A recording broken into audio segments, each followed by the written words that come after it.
منهم من يتحدث على مباراة معاداة وإعادة مباراة. لا لا لا لا لا, لا أبدا. هذا عمل، هذا لغو ونحن لا نريده.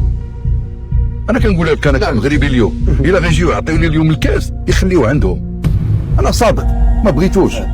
أنا الكاس إما نربحو في الميدان ولا ما نربحوش، لأنني إلا ربحتو بهذه الطريقة فمعناه أنني كنت كنكولس. أنا ما كنتش كنكولس. هذه الأولى. A few moments later. المغرب مشى في واحد المسار قانوني ومسار منطقي جدا، وانتهى به إلى ما انتهى به، على أنه لجنة الاستئناف قررت ولله الحمد أن تعيد الأمور إلى نصابها. وأنا أبجاو استشعرت منذ اللحظة اللي أعادت فيها الكونفدرالية الإفريقية لكرة القدم هيكلة اللجان القضائية، لأنه حتى نكون أمناء راه تحملنا على باتريس موتسيبي وطلبنا منه أنه يتحمل مسؤوليته، وقلنا سي موتسيبي إلى المغرب إلا خليتي المغرب يدوسوا الآخرون على طرف راه ما غنسامحوكش، لأن المغرب ما يمكنش يمشي فوق الجثة ديالو.